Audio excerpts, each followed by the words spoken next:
WhatsApp, welcome back to Gravity Circle. और क्या हालचाल, कैसे हो? पोल में जब मैंने आप लोगों से पूछा था गाइस कौन सा चैप्टर शुरू करूं, तो majority of the student said hello alkane hello Areen चालू कर दिया। लेकिन वो बच्चे जिनको कोऑर्डिनेशन कंपाउंड चाहिए था उनका क्या होगा? क्या उनके मृत्युंजय सर उनको छोड़ देंगे? नहीं। तो मेरे प्यारे बच्चों, आई हैव डिसाइडेड दैट हम बोथ चैप्टर्स एक साथ स्टार्ट करेंगे, दैट इज कोऑर्डिनेशन केमिस्ट्री। साथ में लिखना चाहिए coordination chemistry, chapter number 9, organic chemistry का 10th चैप्टर हमने शुरू कर दिया आज सुबह।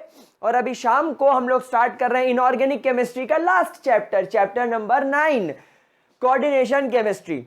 तो हम लोग दोनों चैप्टर साइमल्टेनियसली लेकर चलेंगे ताकि हमारा टाइम बचे। हम रेगुलरली वीडियोस अपलोड करते चलेंगे और कोशिश करेंगे इस मंथ के एंड तक ये चैप्टर ऑलमोस्ट खत्म हो जाए और हमारा हेलो अल्केन हेलो अरीन 75% तक कंप्लीट हो जाए।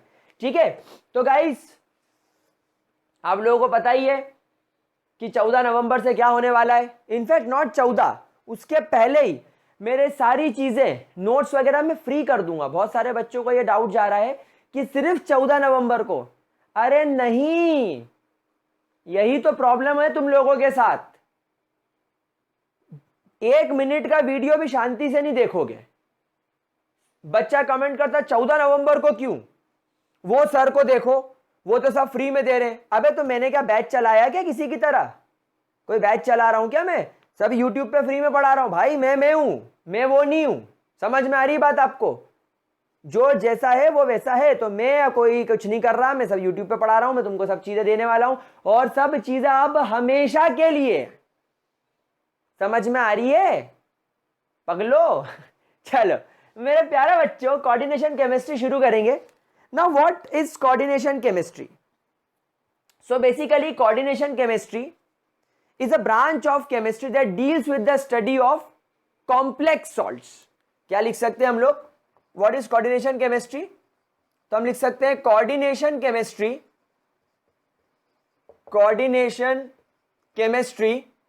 deals with the study of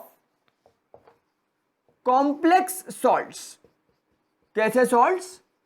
complex salts. अब सर ये कॉम्प्लेक्स सॉल्ट्स क्या होते हैं? तो प्यारे बच्चों, आप लोगों ने प्रीवियस चैप्टर में डी एंड एफ ब्लॉक में सीखा था कि जो आपके ट्रांजिशनल एलिमेंट्स होते हैं, जो आपके डी ब्लॉक एलिमेंट्स होते हैं, वो कॉम्प्लेक्स सॉल्ट्स बनाते हैं। तो गाइस, एक कॉम्प्लेक्स सॉल्ट को या अगर मैं कोऑर्डिनेशन सॉल्ट को या अगर मैं कॉम्प्लेक्स सॉल्ट की बात करूं तो अभी सिर्फ इतना सीखो। मैं आगे इसको पूरा एक्सप्लेन करने वाला हूं, लेकिन अभी बस इतना सीखो कि ये जो कोऑर्डिनेशन सॉल्ट या जो कॉम्प्लेक्स सॉल्ट होता है, it is made up of a metal. ये एक मेटल से मिलकर बना हुआ होता है। एक मेटल होता है, मेटल को एक लिगेंड नाम का ये लिगेंड ईदर एनायन होगा, यानी ये नेगेटिवली चार्ज होगा, या ये एक न्यूट्रल स्पीशीज होगी जो क्या करेगी? लिगेंड का काम क्या होगा? ये डोनेट करेगा अपने लोन पेयर को। किसको? मेटल को। तो मेटल का काम क्या होगा? एक्सेप्ट करना। क्या? Lone pair. समझ में आ रही है बात? तो एक ऐसा सॉल्ट होगा ये जिसमें एक लिगेंड नाम का नया सब्सटेंस आपके सामने आया, एक नया वर्ड आया है, लिगेंड। लिगेंड क्या होगा? लोन पेयर का डोनर होगा। लेकिन लिगेंड कौन हो सकता है? क्या वो एक एनायन हो सकता है? हाँ। क्या वो एक न्यूट्रल स्पीशीज हो सकती है? हाँ। न्यूट्रल स्पीशीज जैसे वाटर में तुम लोग जानते हो ऑक्सीजन के पास लोन पेयर और ये न्यूट्रल है। अमोनिया, फिर तुम्हारा एनायन में Cl नेगेटिव हो गया, SO4 डाई नेगेटिव हो गया। तो ये सब क्या होगा? लिगेंड की तरह बर्ताव करेंगे। और ये मेटल कौन होगा? यूजुअली तुम्हारा ट्रांजिशनल और इनर ट्रांजिशनल, पर ट्रांजिशनली यूजुअली यहां पर देखे जाते हैं।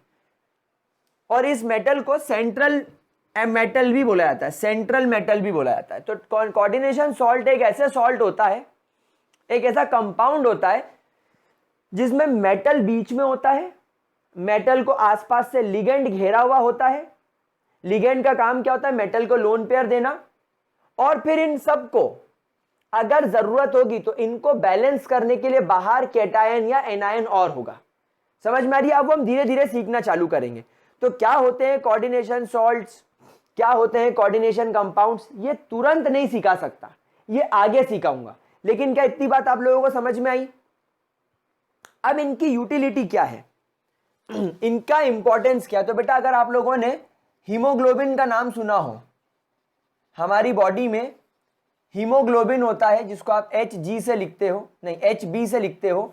ये एक प्रकार का कॉम्प्लेक्स सॉल्ट है, it is nothing but a kind of complex salt. ये कोऑर्डिनेशन कंपाउंड है जो आयरन से मिलकर बना है, यानी यहां पर सेंट्रल मेटल की जगह हीमोग्लोबिन में कौन होगा? आयरन।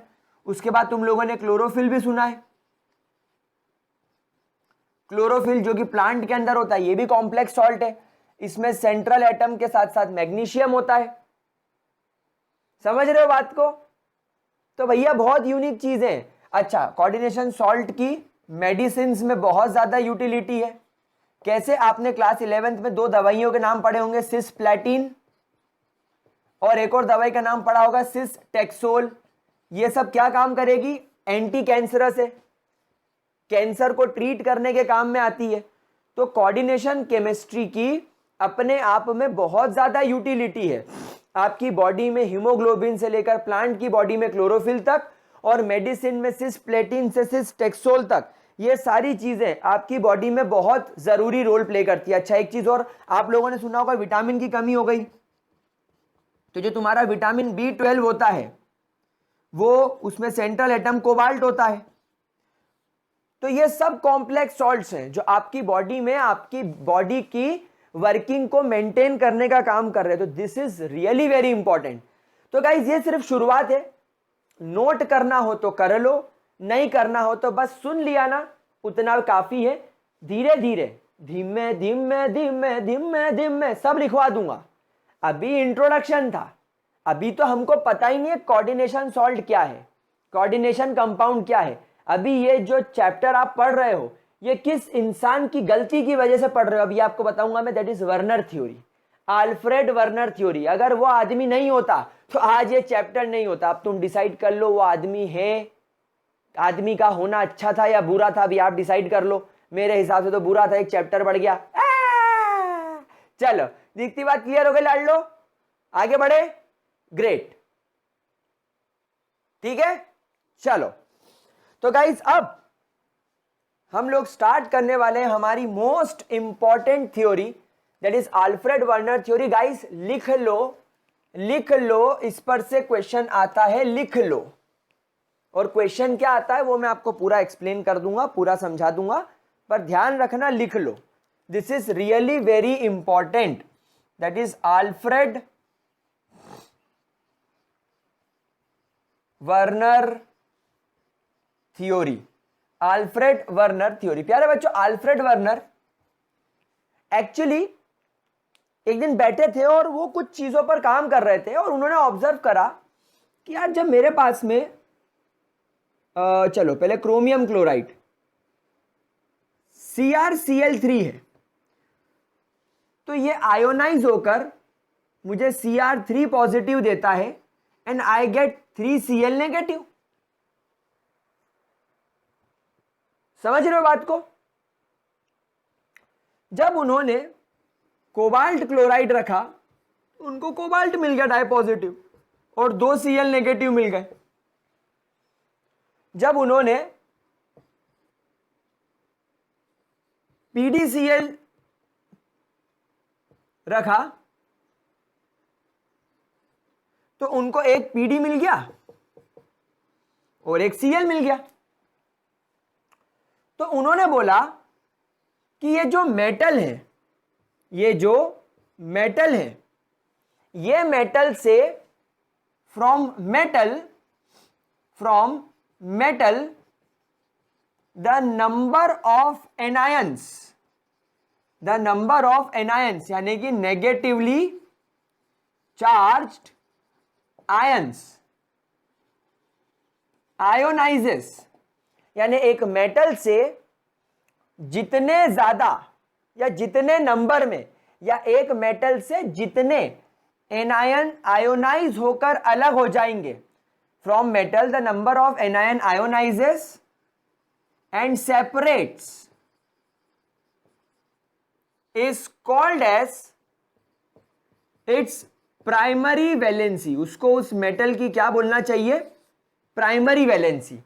मतलब यहां पर पहले केस में क्रोमियम की अगर आपसे कोई प्राइमरी वैलेंसी पूछेगा तो आप निर्विरोध वहां पर लिखेंगे इसकी प्राइमरी वैलेंसी कितनी है? 3, क्योंकि उससे 3 क्लोरीन अलग हो रहे हैं। अगर कोई आपसे कोबाल्ट पूछेगा तो आप बोलेंगे 2, क्योंकि उससे 2 क्लोरीन अलग हो रहे हैं।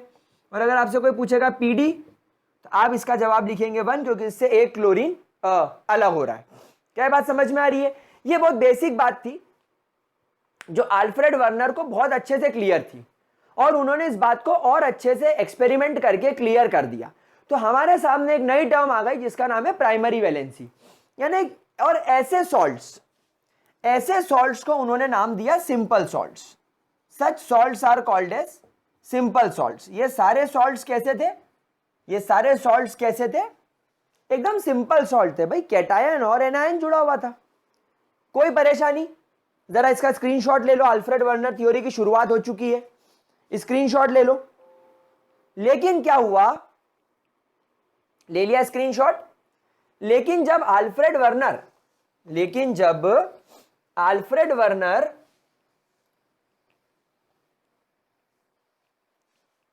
के सामने ये वाले कंपाउंड्स आने लगे, that is CO Cl3.6NH3, CO Cl3.5NH3, CO Cl3.4NH3 and CO Cl3.4NH3। तब यहां पर इनका थोड़ा सा कैलकुलेशन गड़बड़ाया, क्योंकि उनको ऐसा लग रहा था कि यहां पर इस कोबाल्ट से क्लोरीन अटैच्ड है, कोबाल्ट से क्लोरीन अटैच्ड है, कोबाल्ट से क्लोरीन अटैच्ड है, कोबाल्ट से क्लोरीन अटैच्ड है। तो जब उन्होंने इसकी treatment 3 moles of silver nitrate के साथ करी तो उनको क्या मिला कि यहां से 3 Ag 3 क्लोरीन को लेकर 3 मोल्स ऑफ AgCl बनाकर दे देंगे। मतलब आपको AgCl कितना मोल मिला? आपको AgCl 3 मोल मिला। मतलब यह बात पक्की है कि इस कोबाल्ट से 3 क्लोरीन निकले।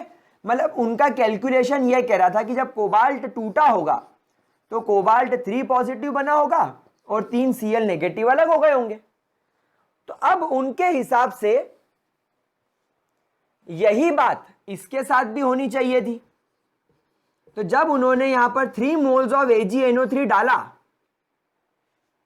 तो उनका दिमाग ही घूम गया। क्यों? क्योंकि उनको यहां पर सिर्फ 2 मोल्स ऑफ AgCl मिला। यानी यहां पर उनको AgCl के कितने मोल्स मिल पाए? सिर्फ और सिर्फ 2 मोल। लेकिन कायदा तो यह कहता है कि भाई कोबाल्ट से अगर 3 क्लोरीन जुड़े हैं तो 3 AgNO3 के साथ कंबाइन होकर 3 AgCl मिलना था, जैसे ऊपर मिला। लेकिन नीचे तो यार ये मिला ही नहीं। फिर उन्होंने यहां पर सोचा कि चलो मैं यहां करके देख लेता हूं और मैं यहां पर भी करके देख लेता हूं। लेकिन दोनों केसेस में उनका फिर दिमाग खराब हो गया। उनको तो यहां पर 1 मोल AgCl मिला और यहां पर भी 1 मोल AgCl मिला। दोनों जगह उनको क्या हुआ? 1 मोल ही रिजल्ट मिला। तो वो ये बात सोचने पर मजबूर हो गए कि अगर हर मेटल की प्राइमरी वैलेंसी काम करती इस तरीके के सॉल्ट्स में तो यहां पर भी 3 मोल AgNO3 3 क्लोरीन को लेकर 3 AgCl बनाए तो वो यहां पर भी बनाने थे, यहां पर भी बनाने थे और यहां पर भी बनाने थे। लेकिन वो सिर्फ यहीं बना पाया, यहां यहां और यहां तो बना ही नहीं पाया। बात समझ में आ रही है? तो फिर अल्फ्रेड वार्नर ने सोचना स्टार्ट करा कि यार ये हुआ क्या? ये हुआ क्या, क्या ये बात समझ में आ रही है आप लोगों को? अच्छा, एक बात और बता दूं, ये सॉल्ट येलो कलर का था, ये सॉल्ट पर्पल कलर का था, ये सॉल्ट ग्रीन कलर का था, और ये सॉल्ट पूरा वॉयलेट कलर का था। अब आप बोलोगे सर आपने मिस्टेक कर दी, यहां यहां आपने सेम लिख दिया ना। यही तो बात है, जब दोनों का फॉर्मूला सेम है तो कलर अलग अलग क्यों है? एक तो ये बहुत बड़ा डाउट आया, जब दोनों का फॉर्मूला सेम है तो कलर अलग अलग क्यों है? अल्फ्रेड वर्नर को इसका भी जवाब देना था। तो अल्फ्रेड वर्नर ने रिएक्शन कर, तो पट्टों ने रिएक्शन भी सेम करी। दोनों अलग अलग कलर के होने के बाद और फॉर्मूला सेम होने के बाद दोनों का एक एक मोल ही AgCl मिला, तो बाकी के दोनों क्लोरीन अलग क्यों नहीं हुए? इसमें से वो बचा हुआ एक क्लोरीन अलग क्यों नहीं हुआ? सिर्फ 2 क्लोरीन बाहर निकलकर सिल्वर के साथ क्यों गए? यहां तो तीनों क्लोरीन अलग हो गए।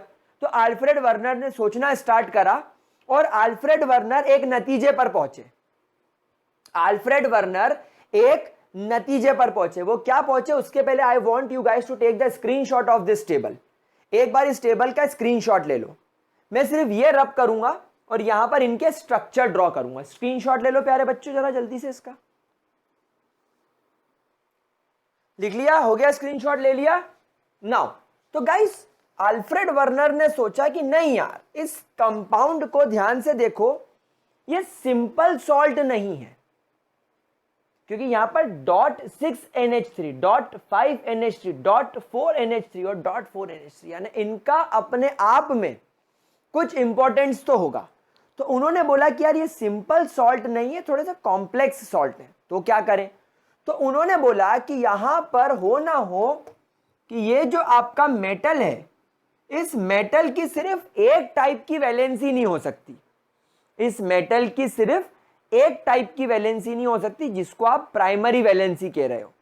इस मेटल की एक और खास वैलेंसी होगी जिसको बोला जाता है सेकेंडरी वैलेंसी, और उसको ध्यान में रख के इन्होंने कंपाउंड बनाया। कैसे बनाया देखो, इन्होंने बोला कि यहां पर अमोनिया जो है, इसमें इस नाइट्रोजन के पास में लोन पेयर है,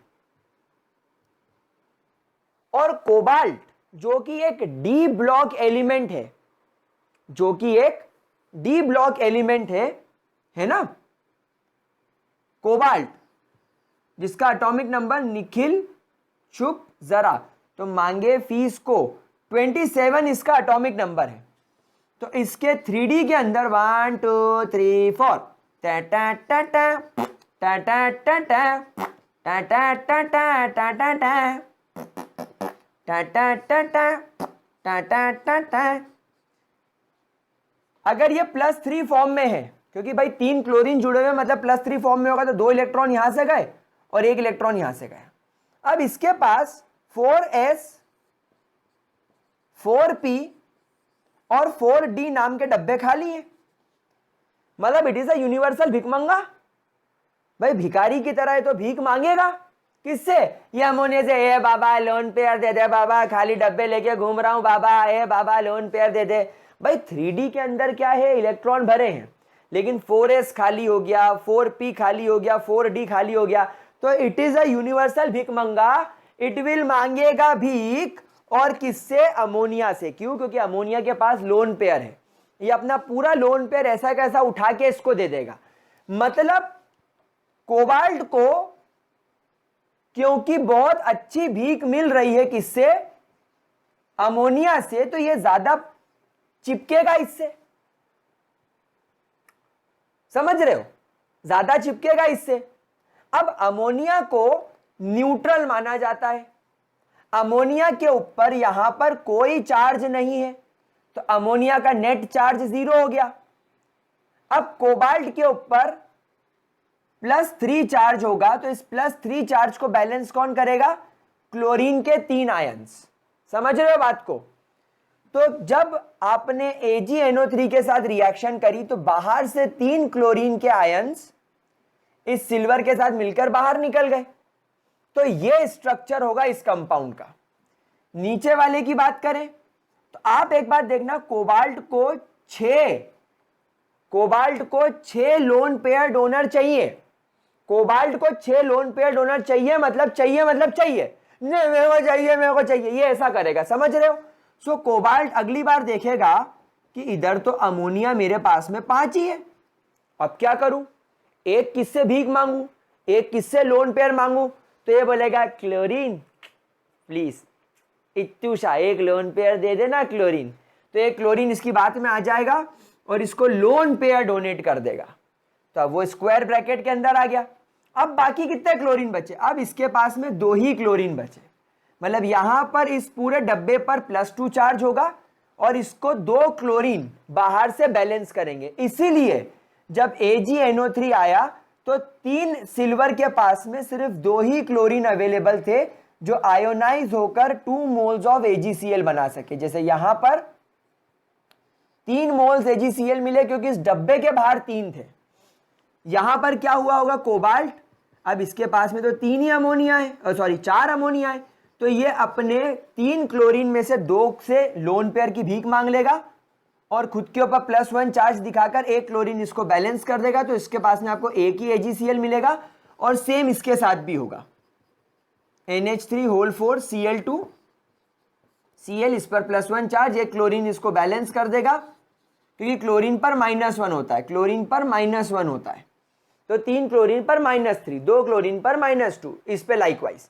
ठीक है, तो वर्नर ने ये स्ट्रक्चर प्रपोज करा, वर्नर ने इन स्ट्रक्चर को बनाया और बोला अब आप देखो ये सॉल्ट्स आपको कुछ कॉम्प्लेक्स टाइप के दिख रहे हैं। कॉम्प्लेक्स क्यों? क्योंकि इसके अंदर आपको ये जो स्क्वायर ब्रैकेट के बाहर में, ये जो स्क्वायर ब्रैकेट के बाहर आपको जो एनायन दिख रहे हैं, दीज आर ओनली आयोनाइजेबल। आप खुद देख सकते हो सिर्फ यही आयोनाइजेबल है, only these anions are ionisable. और जो आयोनाइजेबल होते हैं वो मेटल की प्राइमरी वैलेंसी को शो करते हैं, अभी हम पढ़ के आए। और यहां पर 6 अमोनिया, यहां पर 5 अमोनिया और 1 क्लोरीन, यहां पर 4 अमोनिया और 2 क्लोरीन, यहां पर भी 4 अमोनिया और 2 क्लोरीन। ये नॉन आयोनाइजेबल, ये नॉन आयोनाइजेबल स्पीशीज है। तो जो नॉन आयोनाइजेबल स्पीशीज होती है इसको इन्होंने नाम दिया सेकेंडरी वैलेंसी। तो यहां पर अल्फ्रेड वर्नर ने एक बहुत इंपॉर्टेंट बात हमें बताई कि किसी भी ट्रांजिशन मेटल के पास में एक टाइप की वैलेंसी नहीं होती, उसके पास में 2 प्रकार की वैलेंसी होती है। एक वैलेंसी वो जो आयोनाइजेशन कर सके, यानी मेटल को छोड़कर बाहर जा सके, और उसको नाम दिया गया प्राइमरी वैलेंसी। ये प्राइमरी वैलेंसी सिंपल सॉल्ट में भी थी, थोड़ी देर पहले देखा, जैसे COCl3, COCl2, PbCl, PdCl, NaCl, ये सब टूट जाते हैं, तो ये प्राइमरी वैलेंसी। लेकिन एक वैलेंसी होती है जिसको उन्होंने नाम दिया सेकेंडरी वैलेंसी, जो हमेशा नॉन आयोनाइजेबल होती है। ये दुनिया में कुछ भी कर लो, ये इस सेंट्रल मेटल एटम को, ये आपके मेटल के एटम को छोड़कर कभी बाहर नहीं जाती, कभी आयोनाइज नहीं होती। इसलिए AgNO3 की रिएक्शन जब यहां और यहां हुई तो आपके पास में 3 सिल्वर थे, लेकिन 3 होने के बावजूद वो 2 ही क्लोरीन के साथ निकल पाए, एक क्लोरीन को बाहर नहीं ले जा पाए क्योंकि ये अब यहां पर सेकेंडरी वैलेंसी में चला गया। अब ये क्लोरीन कोबाल्ट की सेकेंडरी वैलेंसी को सेटिस्फाई कर रहा है, ये 2 क्लोरीन यहां पर कोबाल्ट की सेकेंडरी वैलेंसी को सेटिस्फाई कर रहे हैं। बात समझ में आ रही है? कॉन्सेप्ट क्लियर हो रहा है? बिल्कुल अच्छे से क्लियर हो गई बात, कोई परेशानी? मतलब अल्फ्रेड वार्नर ने यहां पर देखा कि इस तरीके के कॉम्प्लेक्स सॉल्ट्स के अंदर जो आपका मेटल होता है वो एक प्रकार की वैलेंसी शो नहीं करता, जैसे सिंपल सॉल्ट शो करते थे। सिंपल सॉल्ट में एक ही वैलेंसी होती थी जिसका नाम था प्राइमरी वैलेंसी, जिसमें आपका मेटल जितने एनायंस को छोड़ेगा उतनी उसकी प्राइमरी वैलेंसी होगी। वो प्राइमरी वैलेंसी यहां पर भी दिख रही है, जैसे ऊपर वाले की इसकी प्राइमरी वैलेंसी 3 है क्योंकि ये 3 क्लोरीन छोड़ रहा है, इस वाले की 2 है क्योंकि ये 2 छोड़ रहा है, और इन दोनों की 1 1 है क्योंकि ये 1 छोड़ रहा है। लेकिन बाकी एनायंस या बाकी इससे अटैच्ड स्पीशीज बाहर क्यों नहीं निकल रहे हैं, आयोनाइज क्यों नहीं हो रहे हैं? क्योंकि वो सब कैसे हैं, सेकेंडरी वैलेंसी का हिस्सा है। सेकेंडरी वैलेंसी नॉन आयोनाइजेबल होती है, और इस वजह से आपके ये जो सॉल्ट, जो पुराने जमाने में साइंटिस्ट ऐसे लिखते थे, केमिस्ट्री में ऐसे आते थे, अब वो ऐसे लिखे जाने लगे, जिसमें ये जो स्क्वायर ब्रैकेट आपको दिख रहा है, स्क्वायर ब्रैकेट में मेटल के साथ में वो स्पीशीज लिखी जाती है जो सेकेंडरी वैलेंसी का पार्ट हो, यानी जो मेटल की सेकेंडरी वैलेंसी को सेटिस्फाई करेगा वो अंदर आएगा, और जो चीज स्क्वायर ब्रैकेट के अंदर होगी, तुम मर जाओ, तुम अपनी पूरी जान लगा लो, पूरा जोर लगा लो, आयोनाइज नहीं होगा। और जो स्क्वायर ब्रैकेट के बाहर लिखे हुए हैं सिर्फ वही आयोनाइज होंगे। मतलब स्क्वायर ब्रैकेट के बाहर लिखे हुए एनायंस, या मैं कहूं आयंस, क्योंकि आगे चल के आपको यहां पर ये कभी कभी Cl नेगेटिव है, मतलब ये एनायन है, तो आपको कभी कभी कैटायन भी दिख सकता है, तो मैं यहां पर वर्ड यूज करूंगा आयंस। तो ये जो आयंस हैं ये सेटिस्फाई कर रहे हैं इस मेटल की प्राइमरी वैलेंसी को, क्योंकि वो आयोनाइज हो सकते हैं। ध्यान से इसको देख लो, स्क्रीनशॉट ले लो, फिर मैं आपको इसके पॉइंट्स लिखवा देता हूं, ठीक है? चलिए अब हम वर्नर थ्योरी के पॉइंट्स लिख लेते हैं। बहुत बढ़िया, अच्छे तरीके से हमको समझ में आ गया, मजा आ गया है। बहुत धांसू तरीके से हम लोगों ने वर्नर थ्योरी समझ ली है। एक क्वेश्चन भी करेंगे इस पर हम, बट पहले वर्नर थ्योरी कुछ पॉस्टुलेट लिख लेते हैं। सो पहला postulate, metal in a complex salt, metal in a complex salt have primary valency which is satisfied by ionizable, which is satisfied by ionizable ions। अगर आप NCERT उठाओगे तो वहां पर ये आयंस के ब्रैकेट में लिखा होगा नेगेटिवली चार्ज्ड आयंस। मैं बता रहा हूं, लेकिन फ्यूचर में आप लोगों को ऐसे कंपाउंड्स भी मिल सकते हैं जहां पर प्राइमरी वैलेंसी कैटायंस ने सेटिस्फाई करी है, तो यहां पर मैं आयंस ही प्रिफर करूंगा, भले ही एनसीईआरटी मुझे बोले, लेकिन जो ठीक बात है हम वही लिखेंगे। तो किसी भी मेटल की जो प्राइमरी वैलेंसी होती है उसको कौन सेटिस्फाई कर सकता है?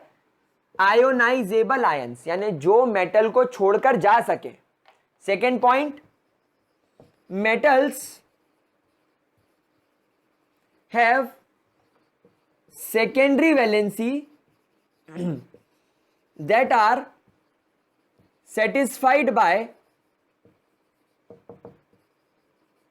नॉन आयोनाइजेबल, यानी जिनका आयोनाइजेशन पॉसिबल नहीं है, satisfied by non ionisable ions. यहां पर ब्रैकेट में क्या लिखूंगा मैं? यहां पर भी मैं पॉजिटिव नेगेटिव कुछ नहीं लिखूंगा, क्योंकि आगे चल के डेफिनेटली ऐसे आपको आयंस मिलेंगे जो पॉजिटिव होंगे, जो आपके मेटल की वैलेंसी को सेटिस्फाई करेंगे सेकेंडरी को। इसलिए यहां पर मैं आयंस लिखूंगा, आयंस और न्यूट्रल, हाँ न्यूट्रल जरूर लिखूंगा, न्यूट्रल स्पीशीज, क्योंकि यहां पर सेकेंडरी वैलेंसी में न्यूट्रल स्पीशीज है, तो वहां पर अमोनिया दिखी थी, हो सकती है। क्या यह बात समझ में आ गई? क्या इसके अंदर कोई दिक्कत? तीसरा point, every metal have a specific coordination number, have a specific coordination number। हर मेटल का अपना स्पेसिफिक कोऑर्डिनेशन नंबर होता है, and always remember coordination number is always equal to secondary valency. Coordination number हमेशा किसके बराबर होगा?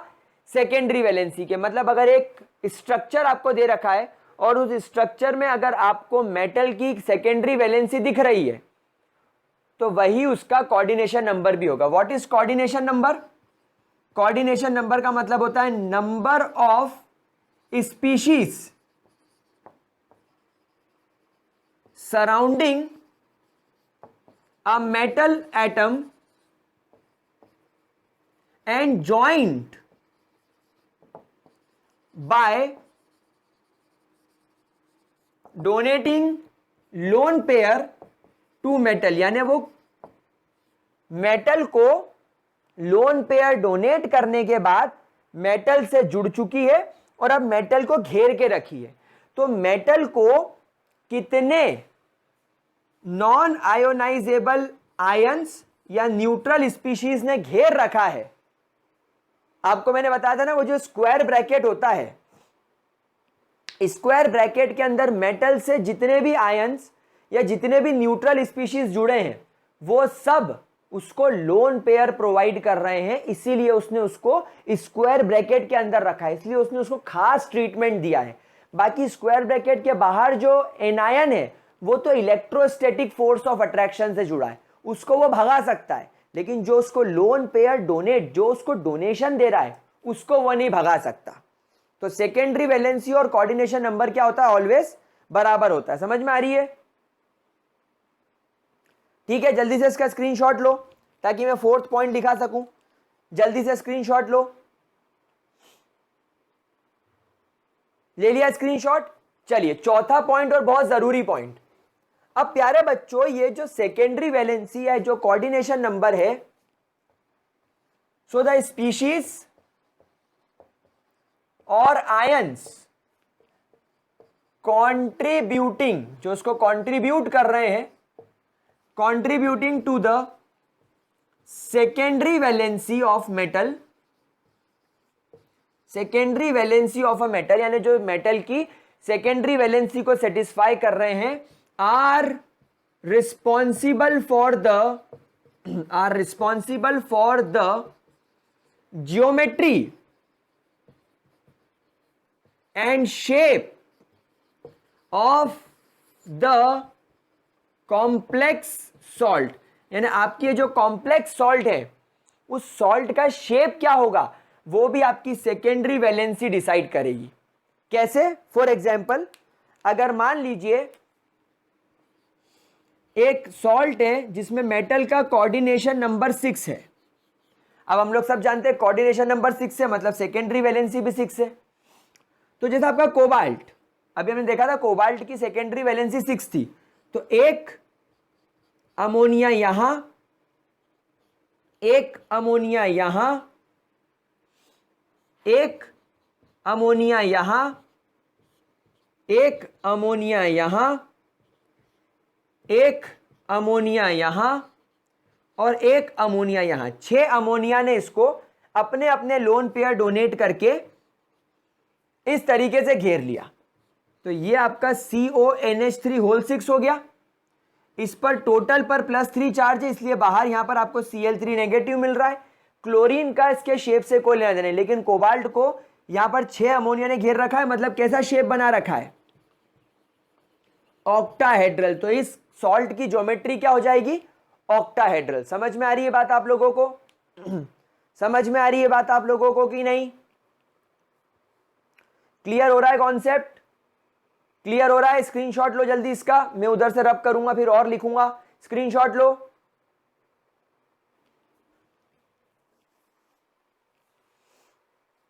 ठीक है, चलो।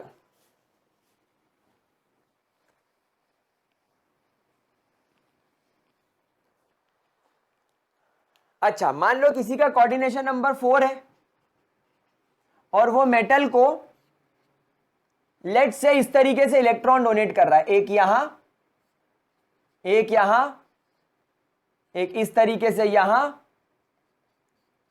और एक इस तरीके से यहां, और ये इसका एक कॉम्प्लेक्स बन गया। तो ये कैसा शेप बना रहा है? टेट्राहेड्रल। मतलब अगर किसी मेटल की सेकेंडरी वैलेंसी 4 हुई तो वो ऐसा दिखेगा, या कभी कभी किसी की कोऑर्डिनेशन नंबर 4 है, मतलब सेकेंडरी वैलेंसी 4 है, तो वो मेटल आपको कुछ इस तरीके से भी दिख सकता है। सिंपल 4 तरफ से x उसको लोन पेयर डोनेट कर रहा है, इसको बोलेंगे स्क्वायर प्लेनर। तो ये कुछ पॉसिबल ज्योमेट्रीज हैं जो आपके शेप को या ज्योमेट्री को दर्शाएगी, और कैसे, मेटल की कोऑर्डिनेशन नंबर यानी उसके सेकेंडरी वैलेंसी की मदद से। ठीक है, ठीक है, देख लो इसको। अच्छा, एक बात ध्यान रखना, इन सब स्ट्रक्चर को एक नाम दिया जाता है कोऑर्डिनेशन पॉलीहेड्रा। क्या नाम दिया जाता है?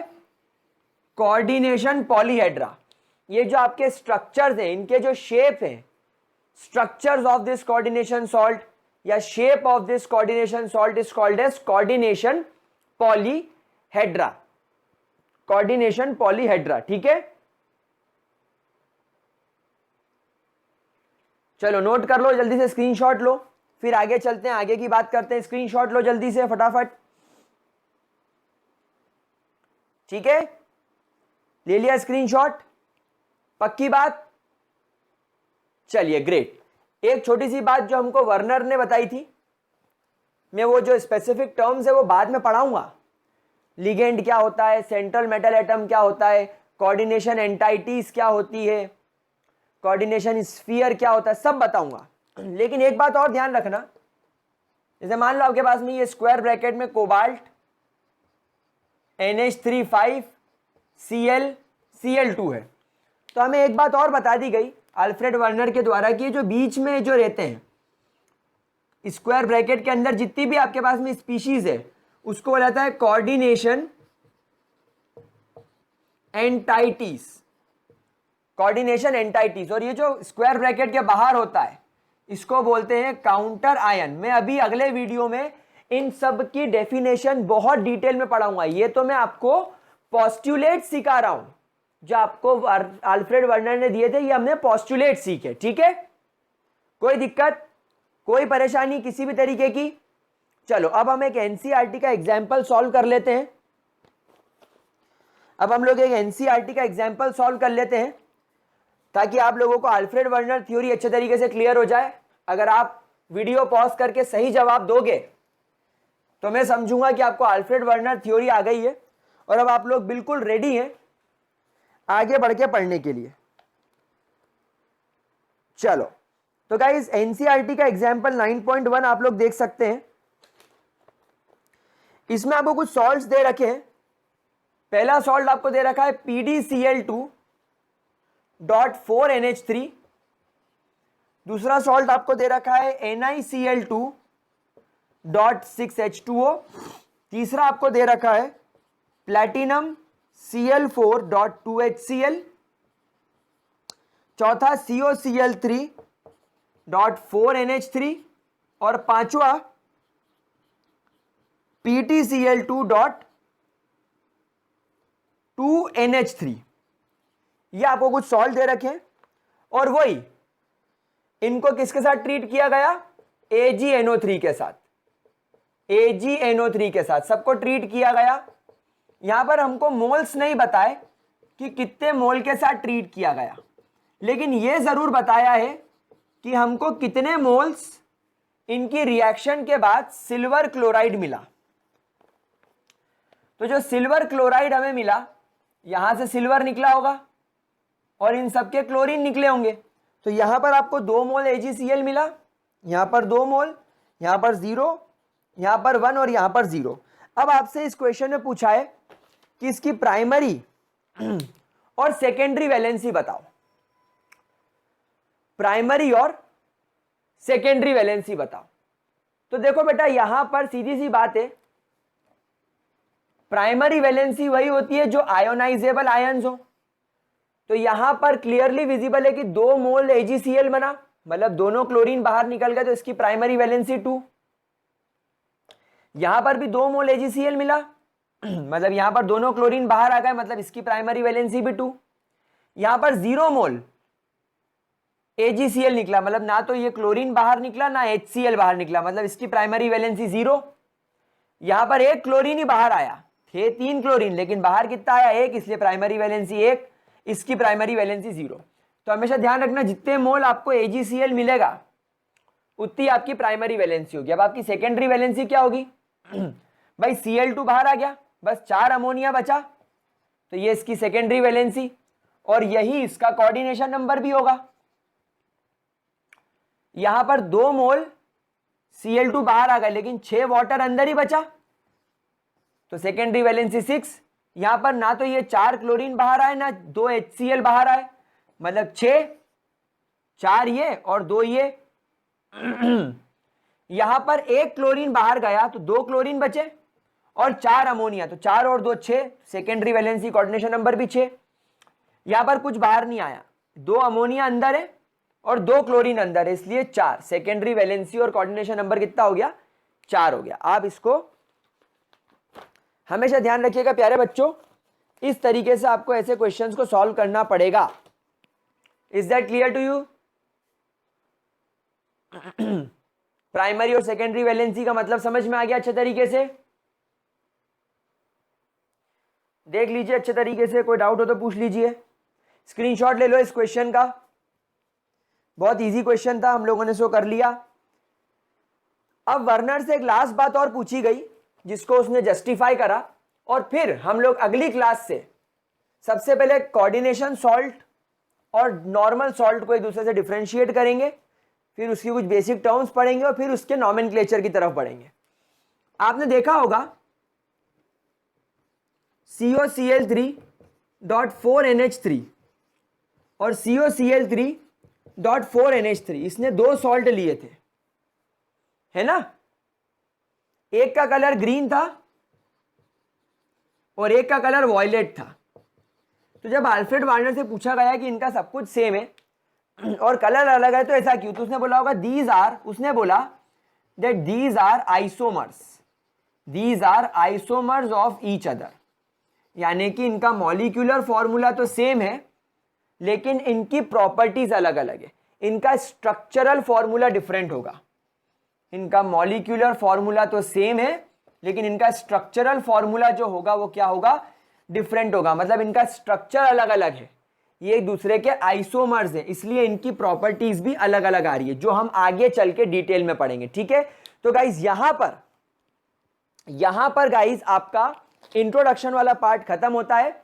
अब अगली क्लास में हम डबल सॉल्ट और कोऑर्डिनेशन सॉल्ट का डिफरेंस पढ़ेंगे, कुछ बेसिक टर्मिनोलॉजीज पढ़ेंगे, स्ट्रक्चर्स पढ़ेंगे, और फिर नॉमेनक्लेचर की ओर बढ़ेंगे, और ये चैप्टर बहुत छोटा है, बहुत जल्दी खत्म हो जाएगा, and it is very easy. ठीक है, तो I hope you like the video.